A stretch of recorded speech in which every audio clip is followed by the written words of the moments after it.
Why? Adriana asked quietly. What drives you to keep her in danger, yourself included? Maddox's jaw worked, stammering in voiceless gestures. Agnes stared at him, wringing the vines flat, sap beating along her knuckles. Locking eyes with Adriana, Maddox steeled himself. Duty! Agnes's chest folded in on itself, her mind whirling. A liability, a disaster, an obligation he'd strapped on because no one else would. She turned, slipping away, silent as tidewater. The path back to the beach felt longer, the jungle heavier, Adriana's illusions bending sound and light.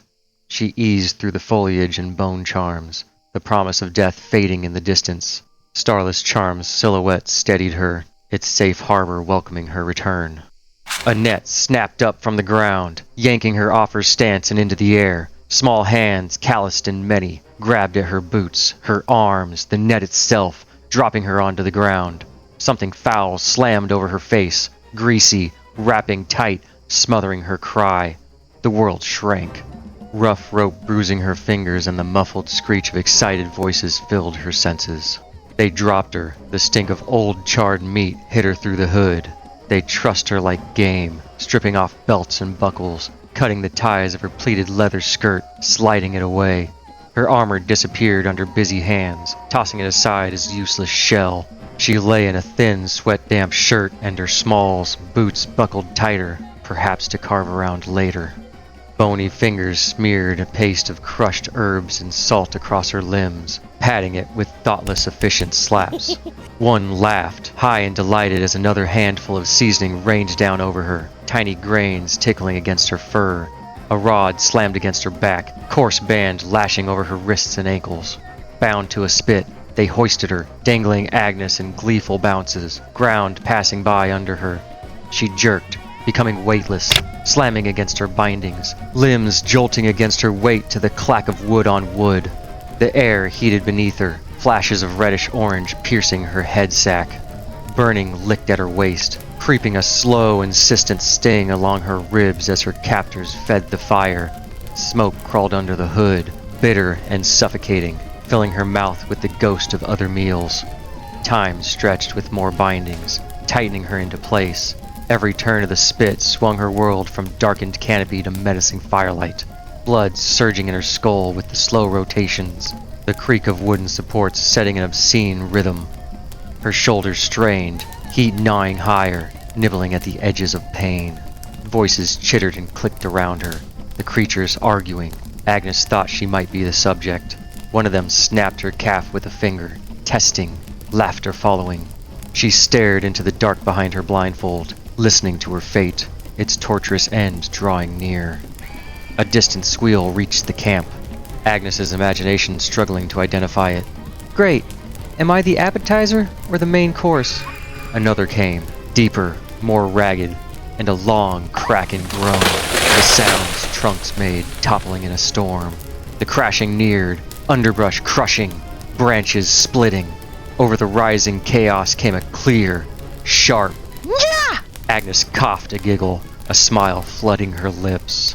A roar followed, shaking ash from the trees. Hacking made its way through the jungle, each stroke big enough to shear trunks, Elcreon singing. For a brief moment, silence filled the area. Heavy breaths panted, turning into low, guttural growls and a deep, heaving grunt. Air whistled overhead, fire beneath her blowing out, the far side of the camp exploding in splinters, trees toppling in a ragged row, gurgling death weaving into the hideous duet, final throes fading in decrescendo. Agnes shook off her hood.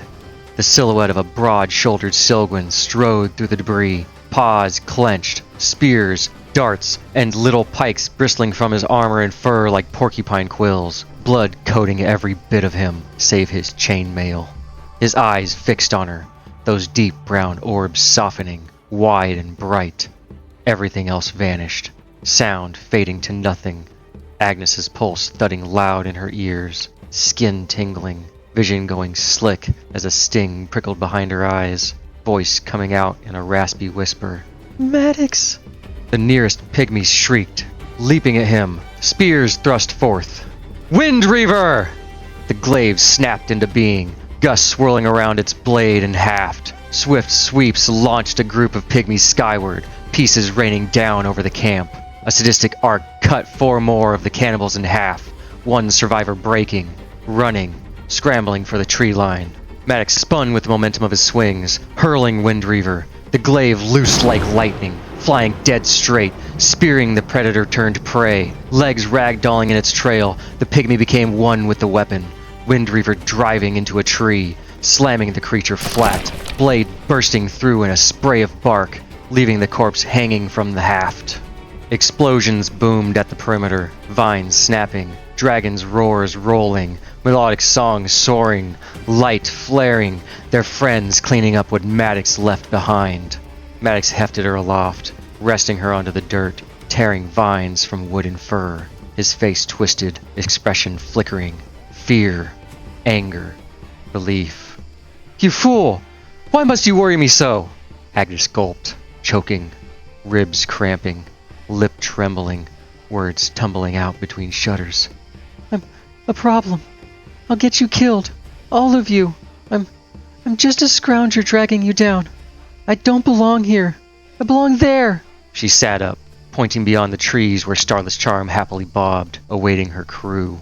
"And even there He grabbed her shoulders, giving her a hard shake. "Yes, you're a problem. So am I. So's everyone who ever did more than sit safe on a porch and pray the world passes them by." She flinched, his grip softening. "You don't get to call running away an answer. You stay. You learn. You grow until you're the one hauling some other problem off a spit. That's your charge." "I don't want you bleeding for me. Not again. Not like..." Her gaze drifted to a dark patch on his side. He released her. "I'll break, and I'll get back up. That's my part. Your part is not quitting because you erred. You're mine to carry. Hear me? Not as slag, but as chosen steel." Agnes lurched forward, wrapping her arms around his blood-slick bulk, hugging him so hard his ribs protested. "I'm sorry." Her breath hitched. "For running. For everything. I'm so sorry." Maddox stiffened, patting her back slowly. "Yeah, well, don't do it again. We're not done, you and me. Let's find somewhere to rest, away from here. This place stinks." Jungle night pressed close beyond the cavern light. Churs, distant hoots, and the faint whisper of leaves shivering against one another. Agnes sat with her back to a log, blanket wrapped around her shoulders, boots dug into the soil. She closed her eyes, the feel of memory biting into her wrists. Raising her hands, she stared at them, trembling slightly as she flexed. Across the fire, Maddox crouched on a flat stone, oiling Elcreon with efficient, practiced motions. Tiny spears and crude bone knives lay in a heap a few paces off, his fur matted and clumped, patches of dried blood caked over, some his, most not. Kate snored softly, back against a tree, shield propped beside her. Giltorvalix lay half-curled, one arm over his eyes. Ueli murmured in her sleep. Kippy wrapped himself in his cape, vanishing into a lump by the roots. Adriana sat a little way off with her knees drawn up, chin on folded arms, watching the crackling coals. Agnes drew a shallow breath. "Master Maddox?" His ears twitched, Dewclaw rubbing a stubborn smear from the blade. "Can I?" She hesitated, shrugging the blanket tighter, crossing the narrow strip of dirt, sitting beside him, wrap falling open at the leg. The heat from his body radiated, warming her thigh. He glanced at her, one brow arching. "You should be sleeping." "Can't." He grunted, returning to his work, the soft rasp of cloth on steel filling the pause. For a while she watched, thick scarred pads careful and precise, used to snap tiny spears, tear through leather armor, and haul her off a spit as if she weighed nothing. Now they moved as though the sword were porcelain. She leaned in. "You always do that?" "Clean my blades? Unless you fancy waking up to a rusted club." He smirked. "I meant..." She swallowed, tongue suddenly awkward. "Rush in. Reckless." The cloth stilled, Maddox staring into it. "They put you on a roasting stick. What else was I to do? Ask them politely to stop?" "I know you walked into worse things for strangers. The undead, the spores, courts, armies." The words came out soft. "But today it was just me. A scrawny girl over a fire pit." His jaw flexed. "You're my apprentice, my captain, and my friend. And well, you're good at getting into trouble. So I'm not leaving your side ever again. Someone needs to keep you pretty." He shrugged. She huffed. looking down at her lap. Still, you came. You always come. The fire popped, sparks drifting up, winking out one by one. I never said thank you, she added, barely above a whisper. For this. For all of it. He blinked hard. For not letting you get eaten? For throwing yourself at everything that tries. She lifted her head, meeting his eyes. For dragging me out from under teeth and metal and cooking fires. For giving so much when it'd be easier not to. She smiled, soft and genuine. Thank you, Master Maddox. She set a hand on his forearm, wrapping lightly around the muscle. His ears tipped back, cheek fur deepening, a soft, stupid smile spreading across his rugged muzzle. He opened his mouth, closed it, and drew in a breath through his nose. They were about to commit a grave sin. Everyone knows you don't slather jungle spice on prime thigh roast, he chuckled, flicking an imaginary speck from her skirt, gaze dipping to her leg. Treat a meal that decadent with a glaze. He swallowed hard, speech slowing, bring out all its sweet texture.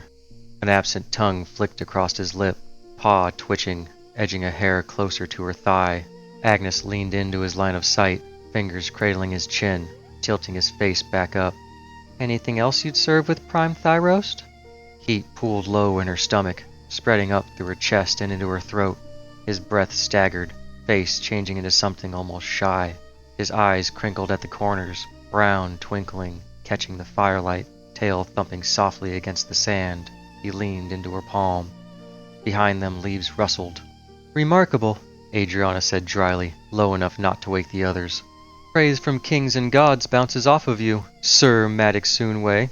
Yet one quiet thank you from a sailor, and you wag like a pup. Maddox jerked, ears snapping upright. He pulled back, clearing his throat, smile twisting. Go to sleep, Moon Witch. You're seeing things. Agnes's throat tightened, warmth in her chest shriveling. Her hand fell, fingers curling uselessly in her lap as she eased back, setting a sliver of air between them. Her gaze slipped to the fire, shoulders tucking in. Yeah, Agnes forced a thin little laugh. Seeing things. Flicking the blanket higher, her eyes fixed on the embers. I think I'll turn in now. She scooted back to her log, heart thudding in a different rhythm. Laying against the heated wood, she closed her eyes. Behind her lids, a soft, stupid smile on a rugged muzzle looked back at her.